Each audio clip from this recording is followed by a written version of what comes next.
organised is Aigagalefili Fepulea'i Tapua'i. What's up, my name is Aigagalefili and I'm young, gifted and brown.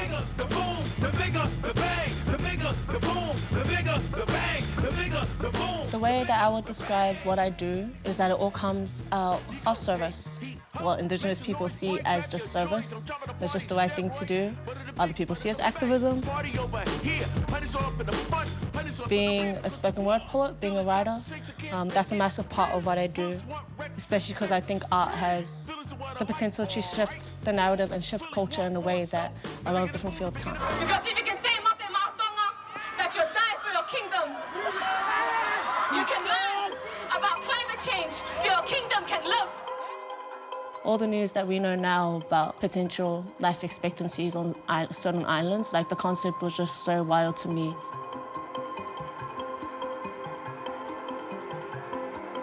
I was naive in the sense that I thought that it would be focused on those who are most in need, except that when I went to climate forums, they were talking about how to fix climate change, we all have to drive electric cars. Who cares if your family doesn't even have a car? Like, it was kind of just like... So For the Culture started off as a collective of students really just trying their best to do what we could to make these things accessible to our friends, to these students. Hi, my name's Fili. We're part of 40K For the Culture. We're a South Auckland Indigenous environmental group and we organised for people to come on the buses. We were not an NGO. We were not established, we had no funding, no adults. Fighting! We are not drowning! Fighting! We had to hustle to get coins to go on the train to take to city, to actually make it to the strikes in the first place. And we were really just trying our best to do what we could with what we had.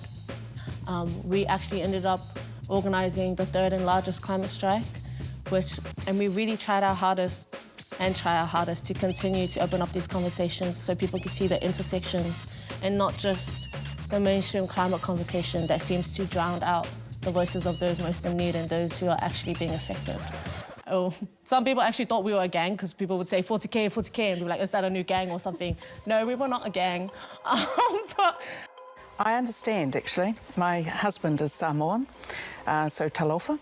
A lot of people don't actually know that I was the one who had asked the question to Judith, and I was the one she was saying talofa to. A lot of my friends and a lot of people in South Auckland schools were dropping out to work and provide for their families because it was the first year of the pandemic hitting. I had asked Judith and Jacinda at the leaders' debate what they were planning to do to support these students who had to drop out. And in response, she had said, oh, I understand my husband is Samoan, so talofa. It became like a massive joke. But for it to be a joke to the point that no one even cared what the issue was about, I felt very disheartened, but I felt even more... Sorry, you can take a moment if you want to. I think I felt most disheartened by the fact that our students were sacrificing so much, essentially risking your health in order to provide for your family and then risking your education on top of that, and for everyone to just make it a meme instead of a serious issue. When you let that actually get in the way of helping the people you're trying to defend, it seems very performative, doesn't it? Yeah.